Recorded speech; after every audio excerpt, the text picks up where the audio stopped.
Bwana Yesu asifiwe. Amen. Nawapenda, Mungu awabariki. Asante. Nina maneno mawili tu ambayo nataka tuzungumze kwa kijana ambaye anayenisikia, ananiangalia na nyinyi ambao mko na mimi hapa. Nataka kusema, unajua katika maisha kuna kupanda na kuvuna.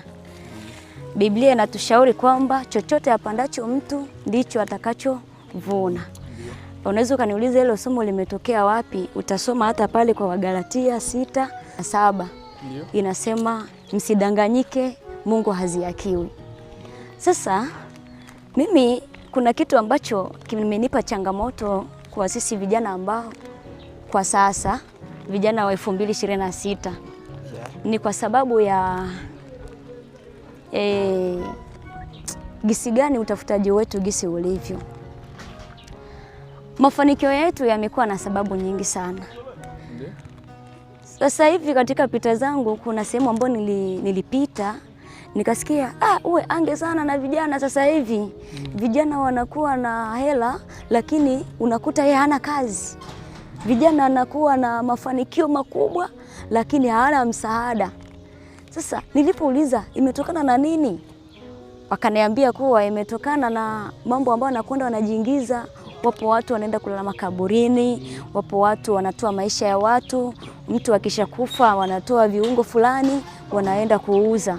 Sasa nimekaa nimetafakari, tutasaidianaje kuliepuka hiki kitu? Nimejikuta tunaingia kwenye tamaa ya mafanikio.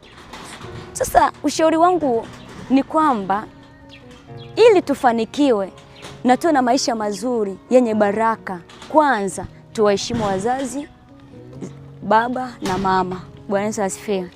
Kuliko kuanza kufikiria kupata maisha mazuri na kuanza kufanya vitendo vya ajabu ajabu, unatoa viungo vya mtu, unaenda kulala makaburini kisa uwe na maisha mazuri.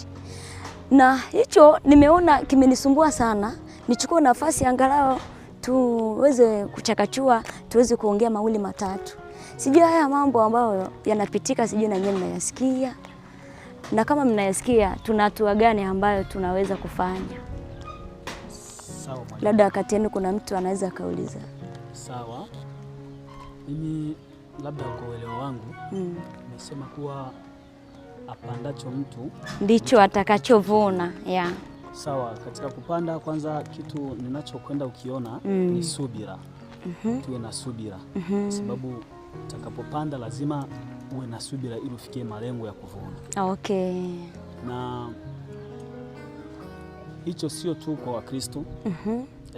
Kwa sababu tukisema labda kuna wengine watatuelewa kwa kupanda, nikishapanda parachichi nitavuna maharagi. Nitavuna maharagi hapana. Au karanga hapana.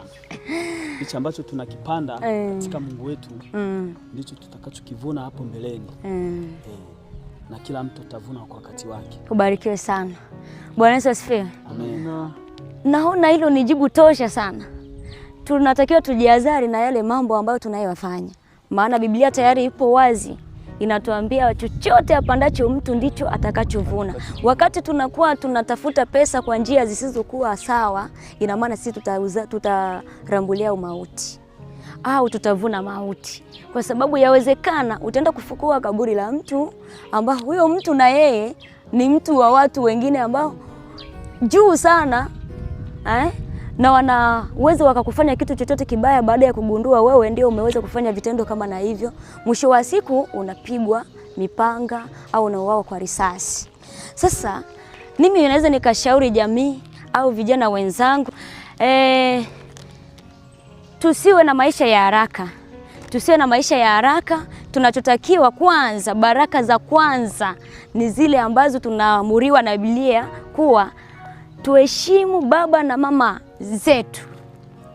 Wakati tunapokuwa tunawaheshimu, wanakuwa na maneno ya baraka wanakuwa yanayatoa, na tunafanikiwa hata kwa uchakalikaji wetu ambao tunachakalika nao. Bwana Yesu asifiwe. Nafikiri kwa hilo tumeelewa, na wewe ambao unayetusikia ni vizuri sana. Usiwe na maisha ya tamaa.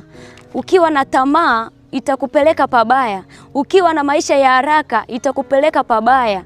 Sasa hivi watakwambia mtoe mzazi wako. Biblia inakwambia ili uishi maisha marefu unatakiwa waheshimu wazazi, baba na mama. Sasa wewe unaanza kuwatoa, unawatoa kafara kwa ajili ya maisha kuwa marefu. Unaona unafikia wapi? Tutaendelea siku nyingine ikiwa utapata muda. Mungu akubariki sana.